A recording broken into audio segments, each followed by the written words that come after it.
Alrighty, good morning. Our second full day in Cape Town.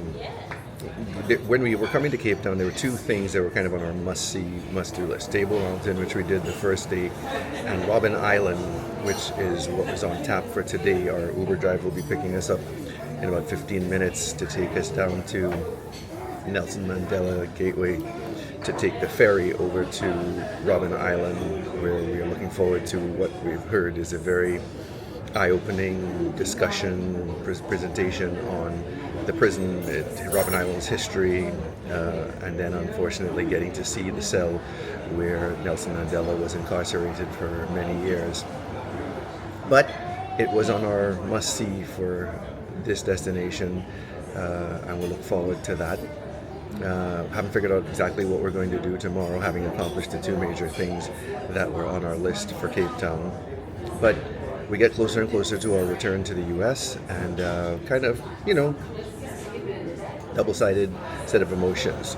Kind of ready to get back home, like I said, but really have enjoyed this trip.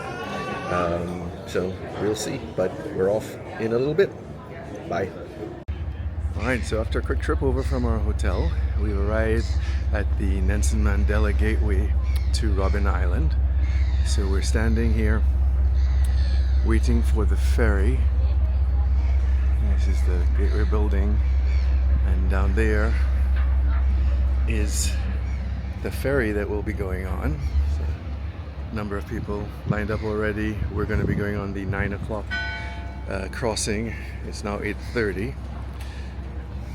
So this is one of the highlights of our tour. Really looking forward to that. I've got sun behind me.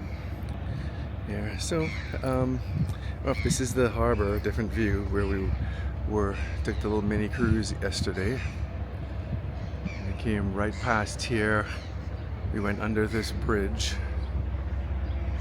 and saw this old lighthouse, this red building.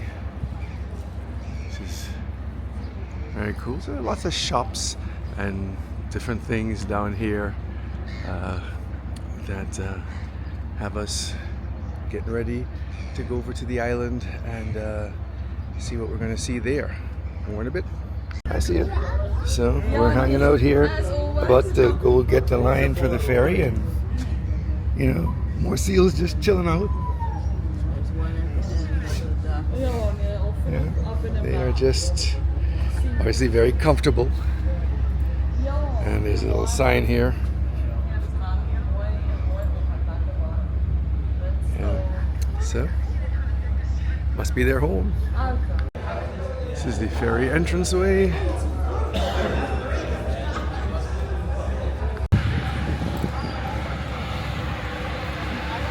There's our ferry. Having just come through the Nelson Mandela Gateway building.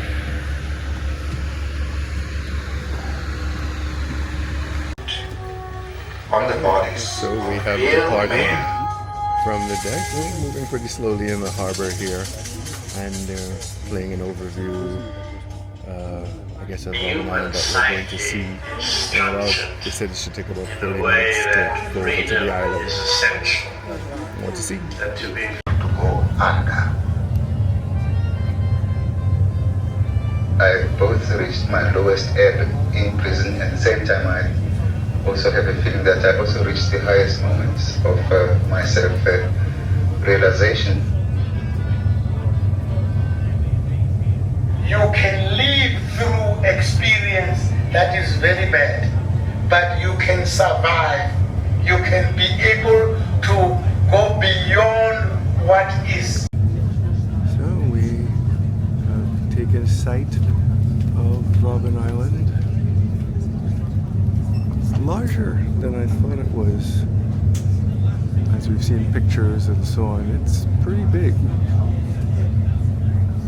But that is it over there. I assume we'll be docking soon.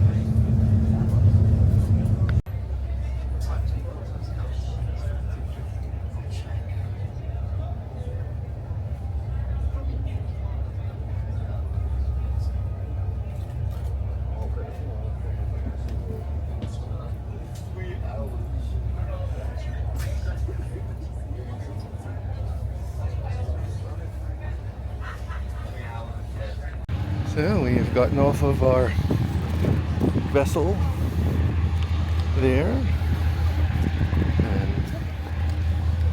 walking down the dock here to the buses that will take us first part of our tour.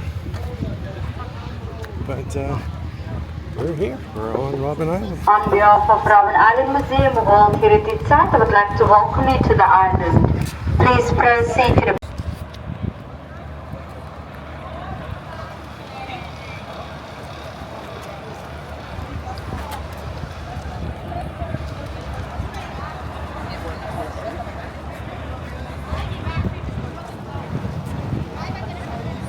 Three, five.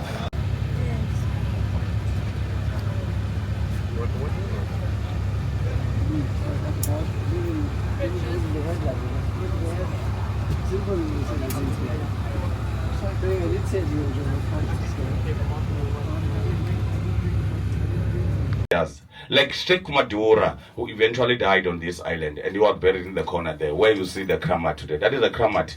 That is not a mosque. That is a burial site. That is where Sheikh Madura was buried. After your prison tour, you're more than welcomed to visit the kramat. But when entering the kramat, please take your shoes off. And I believe these are the guys that introduced the Muslim religion in this country. Good people, you can ask me as many questions as you like. Take from any kind of weather, even the sunglasses. They will be told that sunglasses are not part of the uniform. And they were promised to work here for 6 months. But 6 months ended up being 13 and a half years.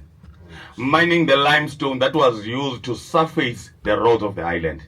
But I would then say, surfacing the roads of the island was done within the first 6 months.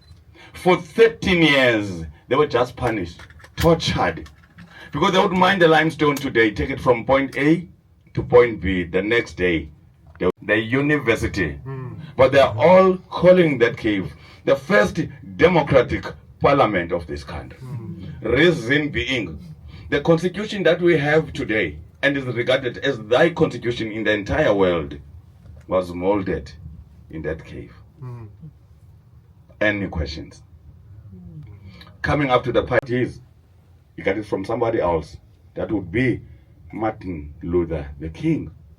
But if you go ask Martin Luther the King the same question, he will tell you that it's not his too. He stole it from somebody. It belongs to the Anglicans, and that is why the church was not destroyed. It's a private property. And the guy that designed this church is the same guy that designed our union buildings in Pretoria, the Heaven Baker. In front of the bus, our beautiful Cape Town. A place of never-ending fun and never-setting sun. That's our beautiful Cape Town. And I believe Cape Town is the only city, not in South Africa, not in Africa, in the entire world. I repeat, Cape Town is the only city in the entire world. That's why you are at the World Heritage Site, you see another World Heritage Site. Robben Island is a World Heritage Site. Table Mountain is part of a World Heritage. It only happens in Cape Town, only. That today, you could... So we've had a brief stop while here on Robben Island, and it was pointed out to us that Robben Island is renowned for having lots of penguins. In fact, Robben means penguin in seal, excuse me, in Dutch. So we have seals and penguins, but we're looking over there and see several penguins. Actually, we'll see some seals as well.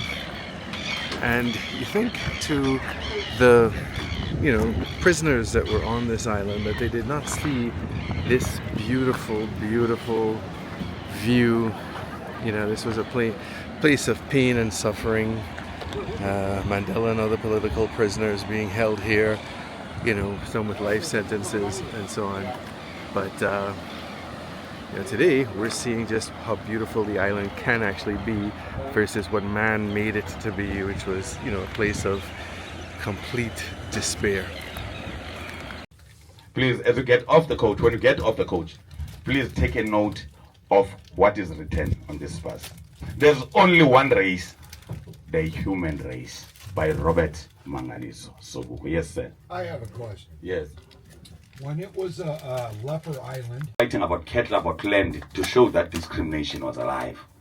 But it was only put in black and white in 1948 when the National Party, the apartheid government, when they took over. They adopted laws to make sure that they are oppressing the so-called blacks. There were laws like your Bantu education. There was a minimum standard of education that was given to the so-called Bantus like me. Hence my English is not that good.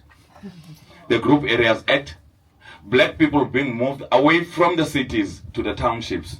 In the Marriages Act, black people were not allowed to get married to a white person. Even if you go to the beaches, there will be beaches for whites only and blacks only. You go to the restrooms, there will be restrooms for whites only and blacks only. Good people, the list is endless. But among those laws, there was this one worse law. They were all bad, but there was this one worse law. That was the pass law. The Dom Pass. There was a booklet in the size of an ID document or a passport known as the Dom Pass. Dom is an Afrikaans word, meaning stupid. Meaning that the black South Africans had to carry this stupid document 24/7. The document would tell you where can you work, at what time can you be at home, and at what time can you walk on the streets of your own country. And found without a stupid document, that meant arrest for you, 6 months in jail, or you pay a 500 rand fine, which is equivalent to 8,000 these days. Meaning that our mothers, grandmothers and fathers, they end up being criminals just for not having the stupid document. Like my grandmother once shared a story to say, she was on her way to work when she get robbed her bag, and inside her bag, that is where Dompas was. Now on her way to the police station to report the missing bag and the missing Dompas, there comes the police officer asking her in Afrikaans, "What's your Dompas?" That is, where is your stupid document? She was then found without a stupid document. And she was arrested. She spent 6 months in jail for not having the stupid document. That is my grandmother. Now, a bona fide member of the ANC, seeing that ANC was not doing enough to stop those laws, the gentleman decided to break away. And the gentleman's name was Robert Mangaliso Sobukwe. He broke away from ANC, founding the Pan-Africanist Congress, the PAC. That was in 1959. A year later, he called upon all black South Africans to please leave your Dompas at home or take it with to the nearest police station, burn it in front of the police station, or tear it in front and demand arrest, knowing that the prison will be full. There won't be anyone going to work, then the country will go on a standstill. Then we'll get the attention of the world. There comes this day, it was on a Monday, the 21st of March, 1960, when all black South Africans responded in their thousands. They were busy marching to the nearest police stations, burning their Dompasses, some tearing their Dompasses, at Gauteng province, just outside Johannesburg, in a township called Sharpeville.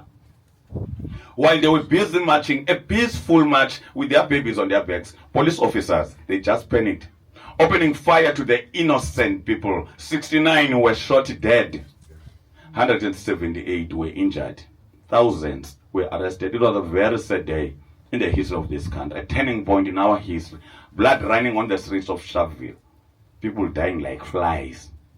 The day was known as Sharpeville Massacre, and today we know it as the Human Rights Day. I would then say it was because of that day, that is when other countries started opening their eyes to this country. That is when South Africa was expelled from being the member of the Commonwealth. That is when countries like Britain, you name them, they would not even buy oranges from this country. They will tell South African government that you stop with what we are doing to blacks in South Africa. Then we're going to start trading with you, because if you are buying your oranges, it's going to look like we are sucking the blood of a black person, which we are not willing to do. Stop with what we are doing with blacks in South Africa. Then we're going to start trading with you. And we are still saying thank you to such countries. Now, because Sobuk was a leader and the organizer of the march, he was then sentenced for 3 years, charge of incitement. Upon his release, the government officials, they gathered that day, not discussing about the nation, but discussing about only one man's future. That was Robert Mangaliso Sobukwe. They came up with a clause, the Robert Sobukwe clause, that they can imprison Sobukwe without a single trial. There comes a day when the gentleman was finishing his 3-year sentence, walking out of the prison, a free man. But guess what happened when he reached the streets of Johannesburg? The Sobukwe closed. He was rearrested, sent to Robben Island this time, without a single trial, in a house on the left-hand side, with one window and a barrel of water outside. He was in that house. He could eat anytime he wants. He could read newspapers. He could listen to a radio. But he was deprived only one thing, not to talk to anyone, because he was too influential. Even the guards were not allowed to talk to Sobukwe. Talking to Sobukwe was a criminal offense. They would go as far as changing the guards each and every 6 months just to avoid the bonding between the two, because we are all humans. Now they'll change the guards each and every 6 months. Now you tell me, if you are not allowed to talk to anyone for 6 years, what would happen? His vocal cords were damaged. He developed lung cancer while on Robben Island. Good people, just remember, just after 1960, when South Africa was a bit isolated by the world. Now they knew that if Robert Mangaliso Sobukwe could die on Robben Island, South Africa would be totally isolated by the entire world. Seeing that Sobukwe could die anytime, any minute on Robben Island, they decided to let him free. Remember, there were Red Cross out there. There were countries like Britain that would then put pressure to South Africa to say, release political prisoners from Robben Island. Now, seeing that Sobukwe could die anytime, any minute on Robben Island, they decided to let him free. That was in 1969. He took the boat from the Marius Bay Harbor to Cape Town, walking off the boat, a free man. And the media was called that day, just to show the world that today we are releasing Sobukwe. But guess what happened just after the media left? The Sobukwe closed again. He was rearrested, sent to Kimberley this time. He had never been to Kimberley. He knew no one in Kimberley. The gentleman was born in Graafrenet on the 5th of December, 1924.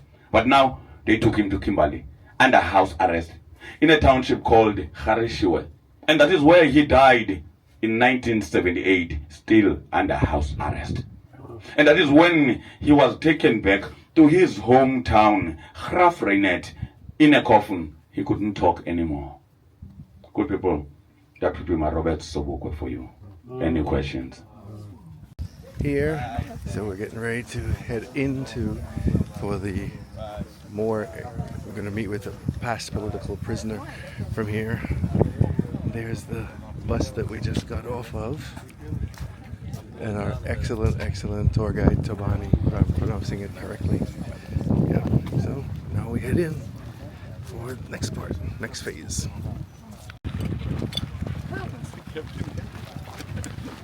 Just think about who went through these gates and the experiences that people had here. Just more sobering history of this country and our people.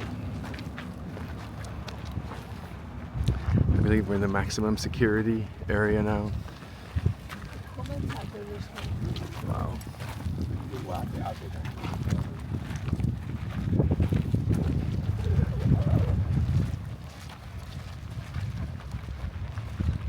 Just wow.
Okay, ladies and gents, please for kind.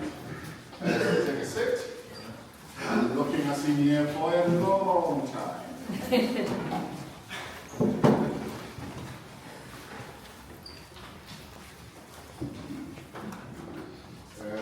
Folks, you're going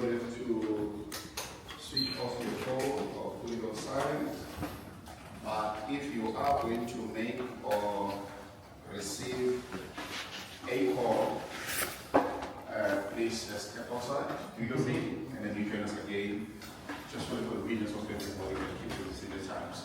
I will give it to us. Their needs.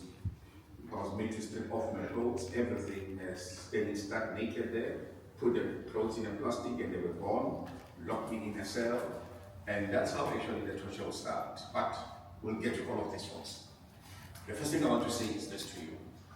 This prison is one of 4 that was built on this island, and the third to be built. The very first prison actually was located where outside then we have the football/rugby field, and it was a curated iron shell prison. The conditions absolutely horrendous, and the capacity was meant officially to be 100, but the numbers were not large. So that is the reason why a new prison had to be built much bigger than that one.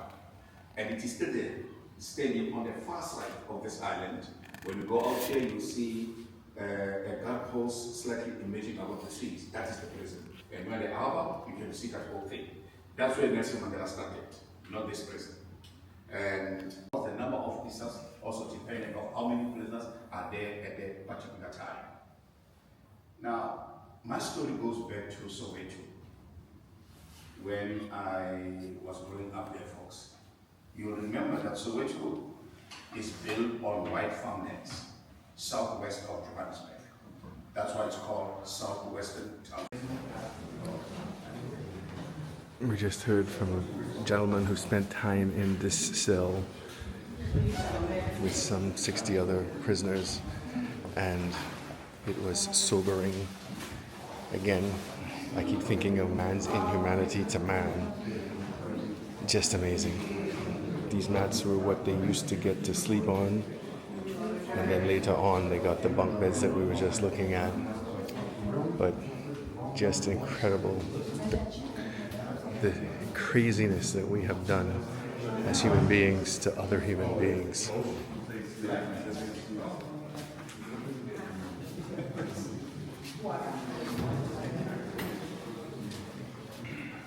Thank you.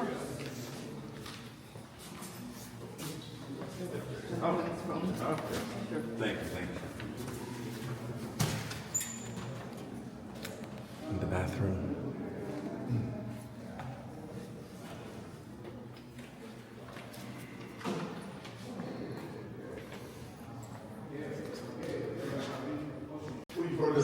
Another cell, I guess, configured more like it would have been back then, with the bunks for people to sleep in.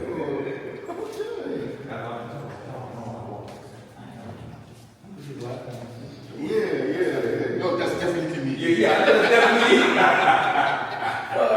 You are the one now.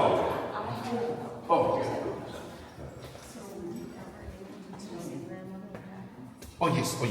No, we did, because she never came back again, ever. Right. So when I came out of prison, actually I didn't tell you the story. She's the first person I called. I asked the people from the Red Cross to place a call for me, gave them the numbers, and then she's the one who actually answered the phone. And I say, hey, grandmother, I'm out. He says, out where? Robben Island. No, you can't be out. No, I'm out. She thought we had the privileges of calling home. Right. Then I said, okay, watch the news later. So she did watch, and then she was waiting for me. Then I explained to her everything post that. Yeah. All right. Was there, Folks, my apologies for taking such a long time in there. I didn't realize that time was flying away. So we are going to go straight to for you to see where the second most famous prisoner after me was there. His name is Mandela. Okay.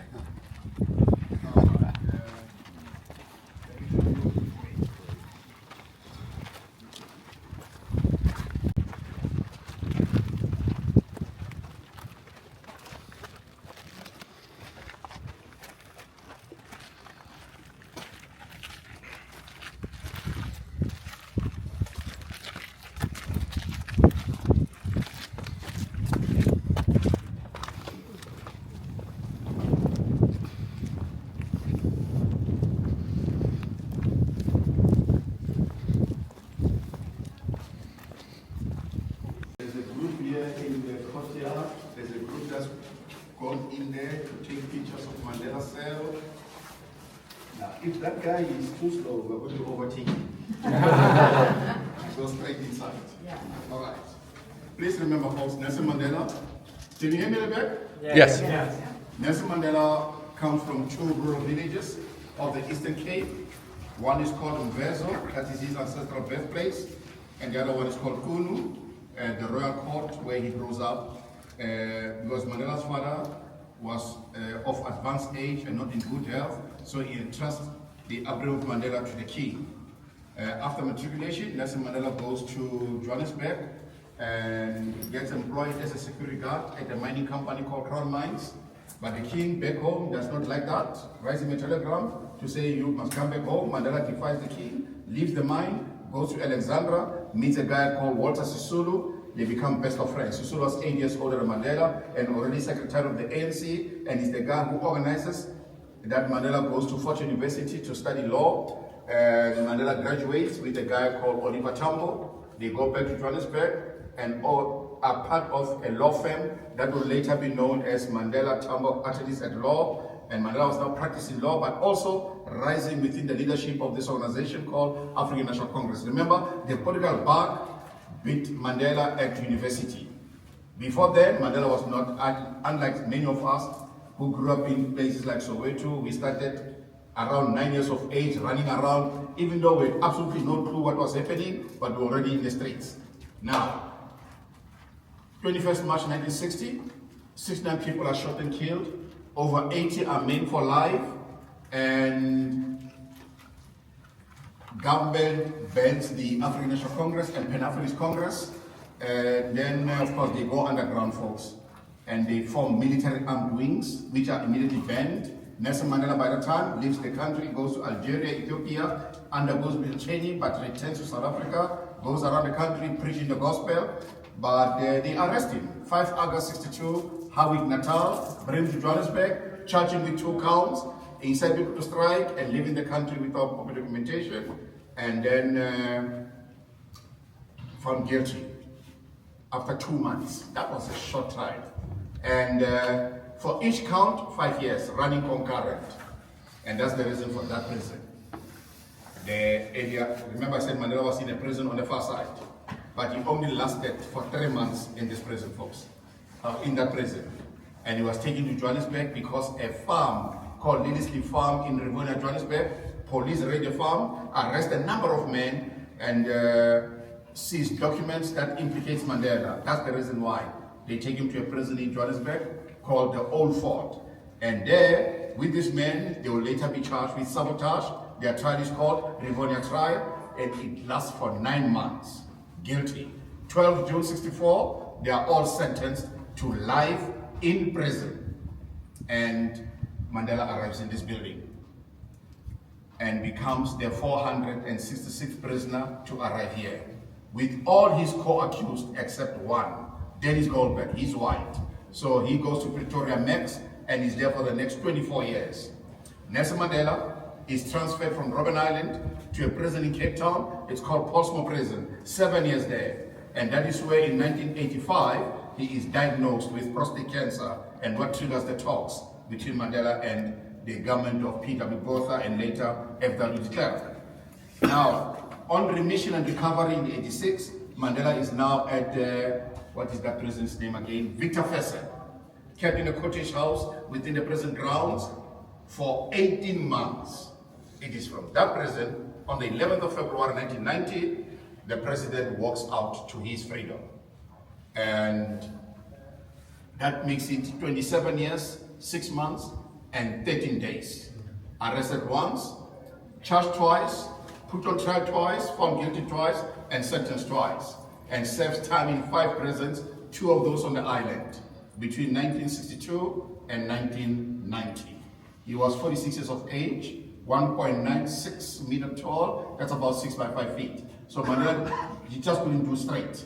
He had to do diagonal. You see how tiny or small those cells are, folks. So for him to stretch his legs, it had to be on the diagonal side. Number one love for Mandela was his tomato garden in the courtyard, next to the grape tree. And that is where, under the grape tree, they were eating the tomatoes and playing their dominoes. Remember here, it's one prisoner, one cell. When you look at the windows, left to right, the 4th one that is Nelson Mandela's cell window. The only building that came without a toilet, without a shower, so each guy was given a bucket to do the business of number one, number two for a 10-year period, 1962 to 1972. Emptying the bucket every morning at 6 a.m. in Block C and taking a shower in Block C until the intervention of a lady called Helen Suzman. She was a parliamentarian on opposing benches, and she put pressure on authority with the help of the International Committee, the Red Cross. New toilet showers are built at the back, and prisoners' dignity is restored. So, 18 years for Mandela, folks, in this building. Are you ready? Mm-hmm. Yes. Did they put some of you in solitary?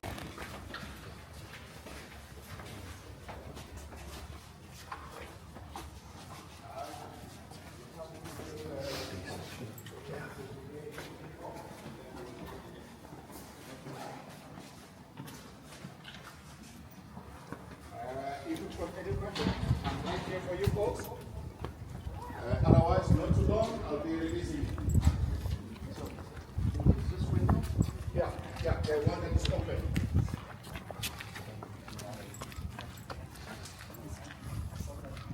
Yeah, it's on the first one. Because, yeah, I came into the country via Mozambique and Swaziland. Hi.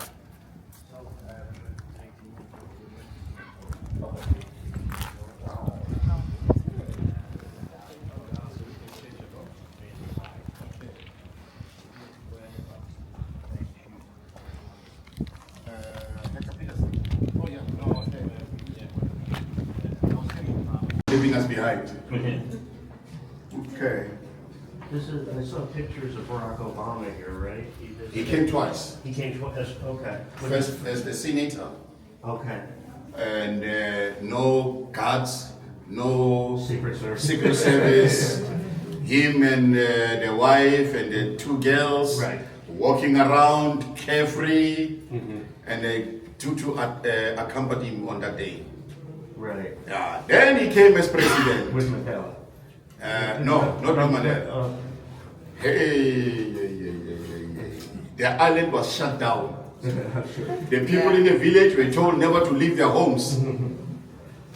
Yeah, man, the Secret Service, they're too, that's too much. Yeah, no. I mean, who wants to harm Obama on this island? But yeah, he did come.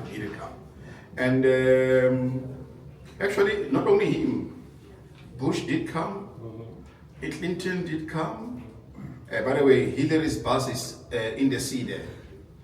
Yeah, it snapped. The wind just suddenly changed because they were airlifting it to the island so that she can travel in the bus with the whole continent, you know. They didn't want to put her in the buses, these buses. They say it's a 7 million bus, it all went down to the sea. It's still there in the sea, you know. Yeah, so that's a very interesting one. The guys in the bus should have told me that story. Oh, please come. Please come through.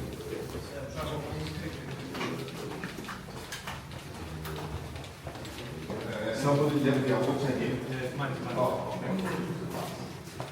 All right, folks. Easy. Red bucket, Mandela cell. This one. Red bucket. When you say red bucket, you have arrived at Mandela cell. Otherwise, they all look the same. Seen one, seen them all. And when you are done taking pictures, please join me this side. Pleasure. Particularly that's the first time you come to Robben. Just really tiny. Oh, okay. So you are on holiday now? Oh, yeah. All right. That's a good contribution. Absolutely.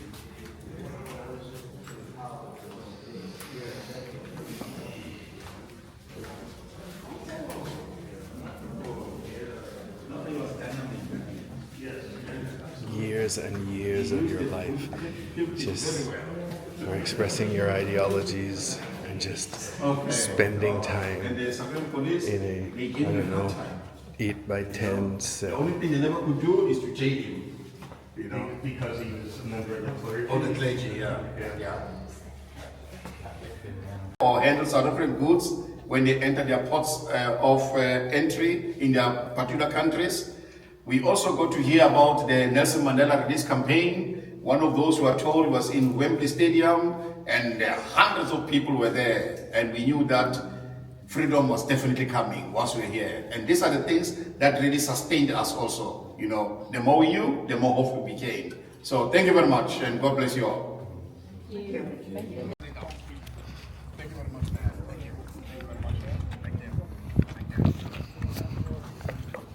Thank you. Thank you very much. Thank you, guys. Pleasure, man. Thanks for coming. Thank you so much. Thank you, Really sir. appreciate it. Thank you. Thank you very much.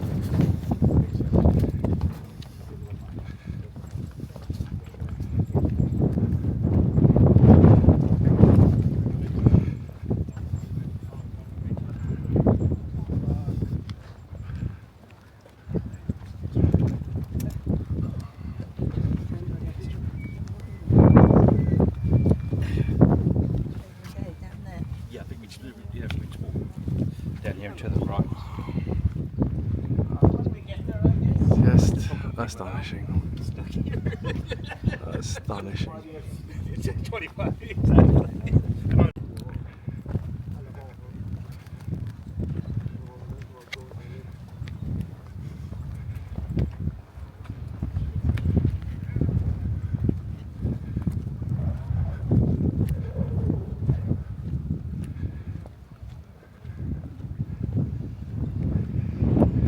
We have seen many things on this trip, and they have been awe-inspiring and disheartening and saddening and hopeful and just wow.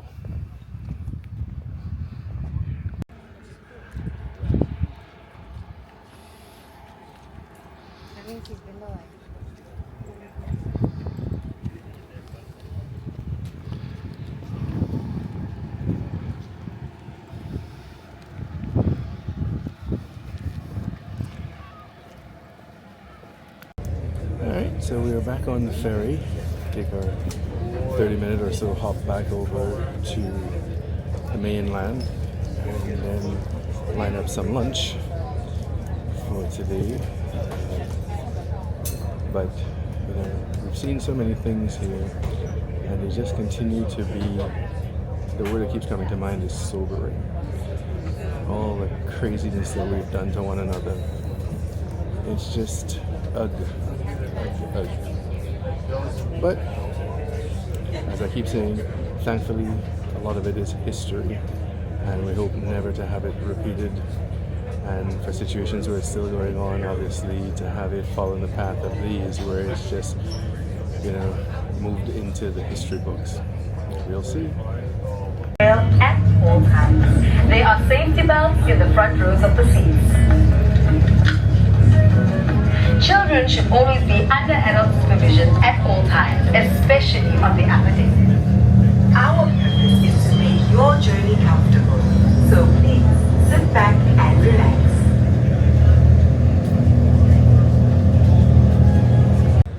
And after a quick trip back, we're mooring, docking here, and it's time to go find lunch. And so we're back at Cape Town.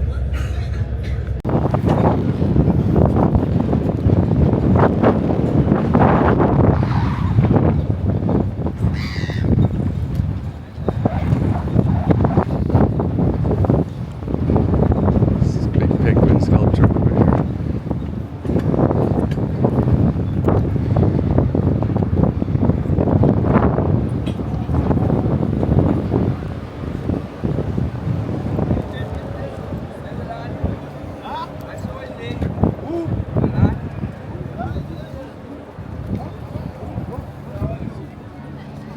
Helicopter flight, guys, helicopter. I was thinking of something.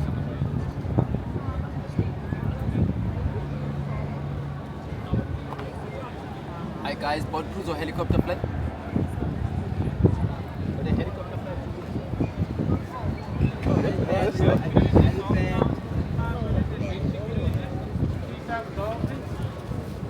Adventure cruises, guys, all in 55 minutes.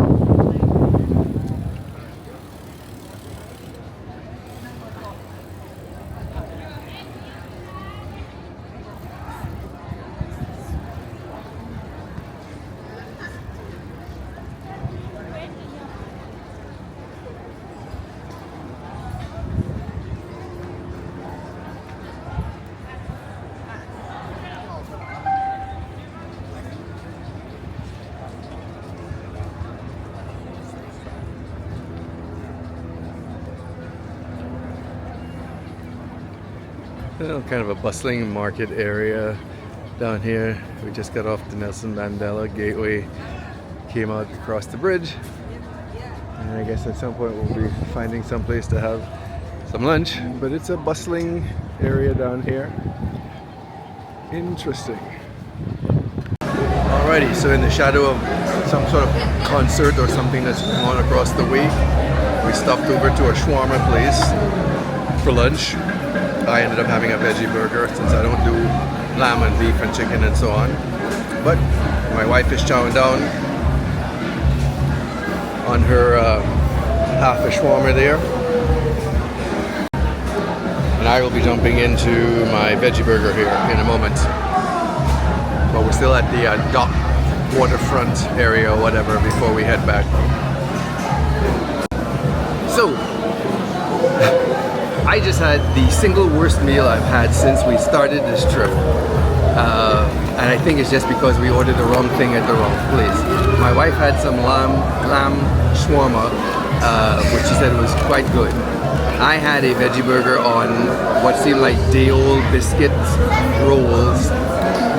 And my complaint since we've started this trip is our drinks, ice seems to be a foreign concept here.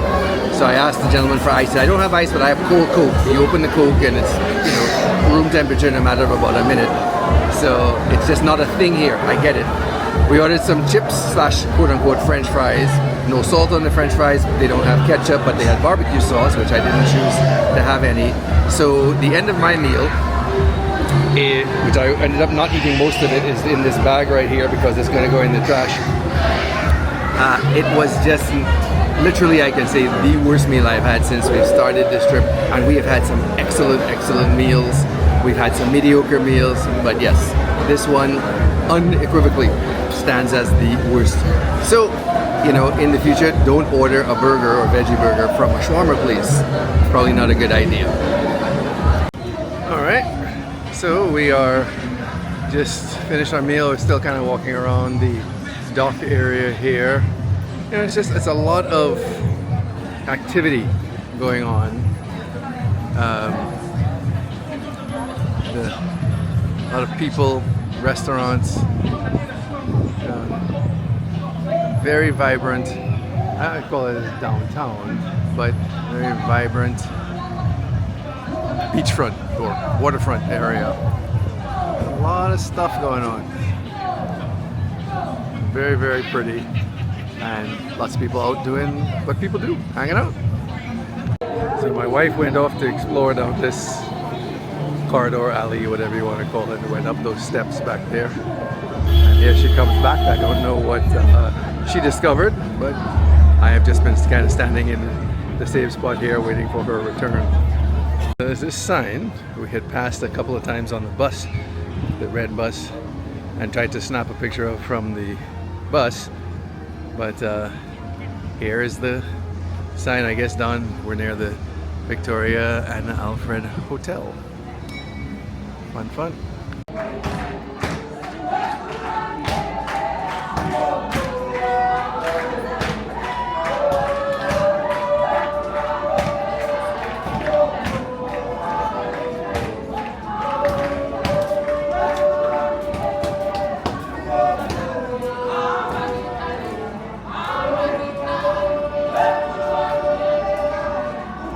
Here yesterday, but they were closed, and we came back today. It's called Reptile World, and we were able to see some really cool reptiles. So the gentleman just told us this is the longest snake in Africa. It's the longest venomous snake. Thank you. In South Africa or just in Africa total? Southern Africa, or literally central and southern. Black mamba. They come from central and southern Africa. Gotcha. It's the same. Okay. Yep. So. But longest venomous snake. Very cool. Yep, there's the head.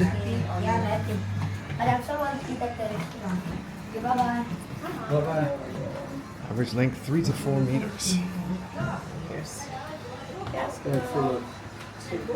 Come back.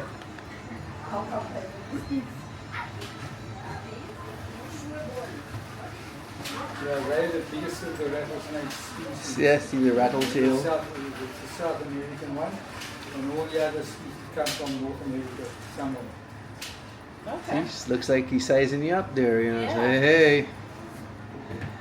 Yep, there's glass between you and me, sir. Thankfully, so Yeah. yes. Well, he's not rattling though. He's just like, why are these people looking at me? I know. I know.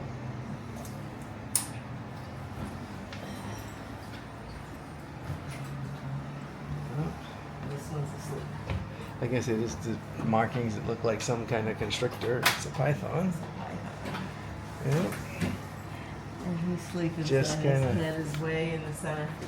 Like I am out, taking a snooze.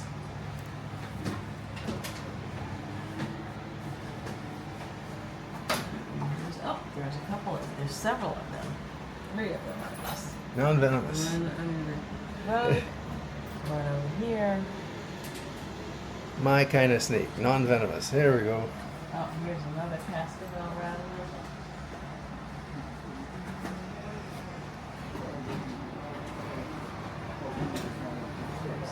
And then we can put them into that.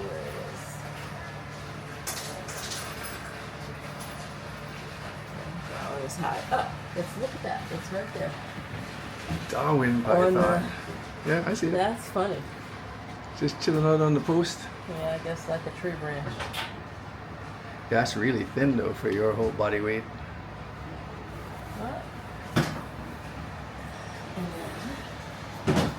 Here we have a bigger Ooh, a big boy. Or girl. Yes. Well, the boa is a Southern Asian python.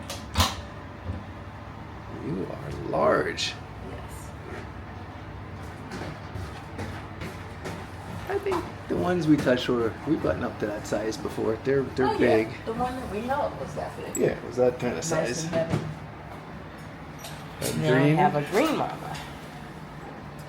From South Africa.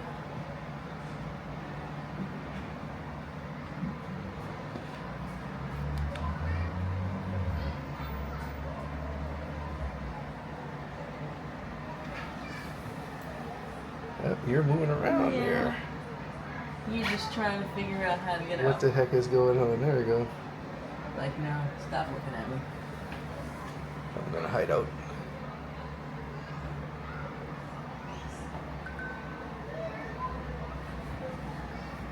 No idea where my tail is. It's somewhere over there.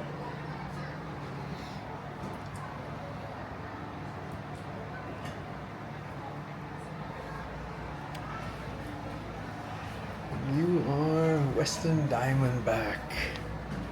2 of them. 2 of you. And both of you are pit vipers.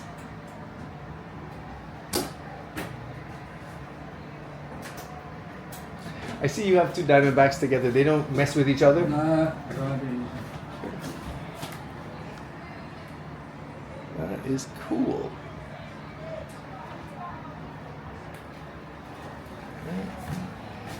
So how did you get involved in collecting? We used to own a reptile park in a little zoo here. Ah. Closer down here a long time ago. Okay. Non-venomous Asiatic rat snake. See, but this would scare the crap out of me, just based on the coloring. Yeah, they come from Taiwan. Taiwanese rat snakes. Just on the coloring, you would think, oh, that looks dangerous. Oh, because of the shapes. Yeah, it just looks dangerous. Yeah, in the shitty skin, that's why the eyes are covered out of it. Oh, there's your head. Okay. You know, they don't have the, they have the different shape of the head Yeah. for the venomous stuff. And And then, here's another one. Yeah, they come from Mexico, Venezuela, those cascabeles are just large species of rat snake. yep, you got that shape of head. Watch out. You're a big wide. Yep, rattle the tail. Oh, okay. That's cool.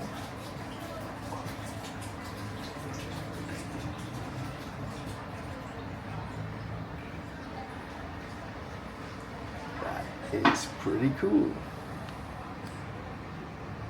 Are we bothering you? I'm just gonna keep an eye on you because you might be planning to do something to me. I don't know. And how often do they shed? Maybe half a dozen times a year. Depends. If it's a little snake and it's a good feeder, the growth rate is quite quick. And then when it gets to adult size, it slows down a bit because the growth rate slows down. And it's nature's way to keep clean. He's just kind of moving around here. Okay, I just need to see what's going on as best I can with this cloud over my eyes. No, but it knows what's going on around. From the tongue, right? Yeah, the tongue, and it's got little heat sensors on top of the side of the jaw. That's little heat receptors. Pretty cool, man.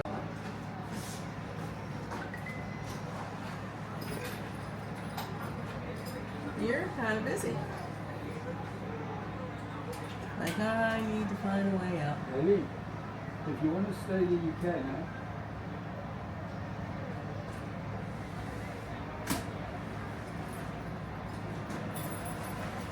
Python bite.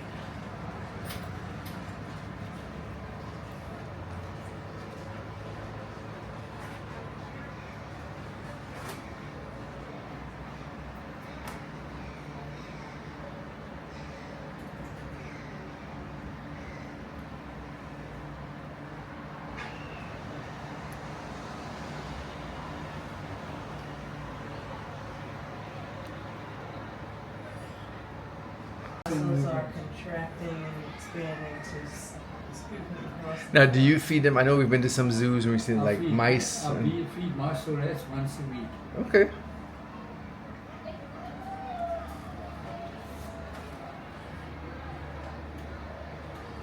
I'm sorry, what was your name? Neil. Neil. Hi, Neil. Neil is teaching us about snakes. We're terrible students, but we appreciate the knowledge. It's just more experience. You can come here with a master's degree in herpetology. It doesn't mean a single thing to me. Don't come and speak to me in Latin. Yeah.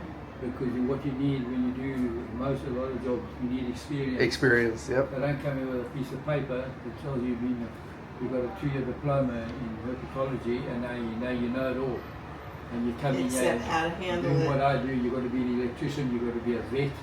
You've got to have a general knowledge of many things. You've got to know diesel engines, you've got to know air brakes, you've got to know how to fix something when it breaks. If a window breaks, you've got to know how to replace it.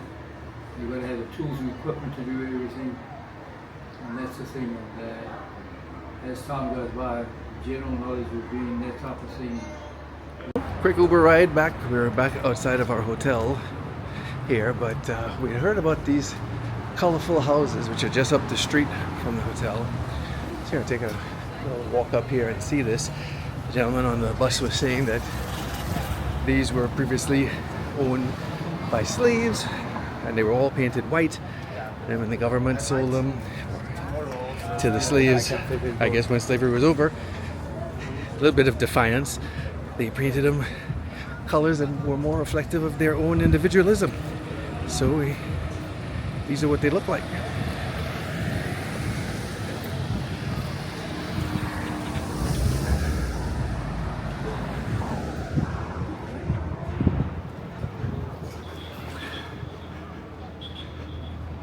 And these are some examples of them still maintained to this day by whoever the current owners are.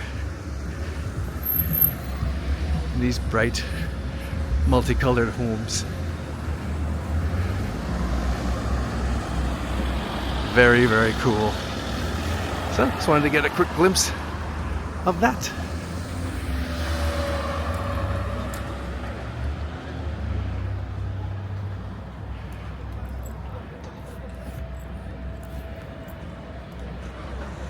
So, we upgraded to club access with our rooms, and we have not actually been taking advantage of that. We haven't come up to the club access, so we're going to try that today. Just see what that's all about.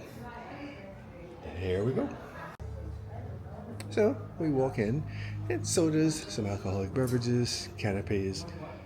Easy, simple stuff. So, check that out.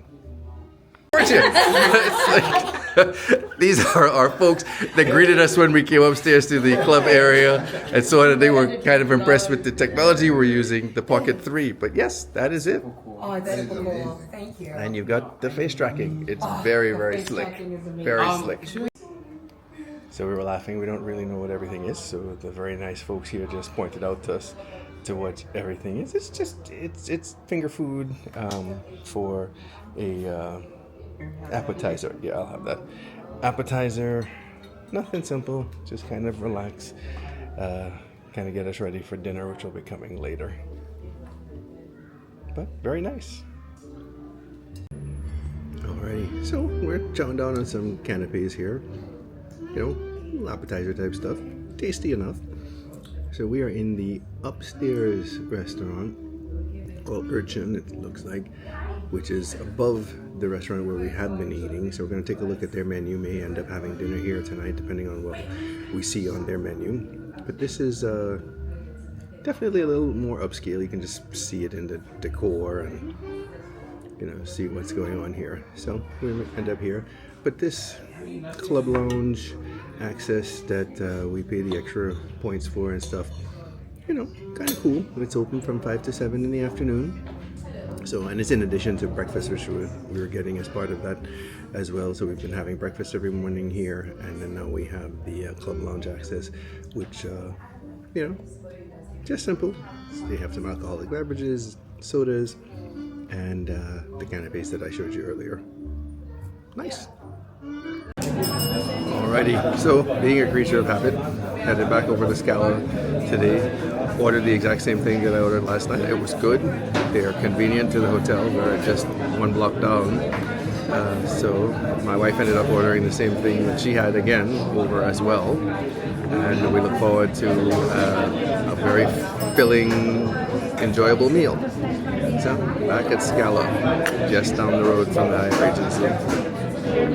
So our food has arrived. I'm not sure if I showed this yesterday or not, so this is what I am eating. It is fettuccine marinara with prawns and mussels. It's very, very tasty. My wife has, what did you have? I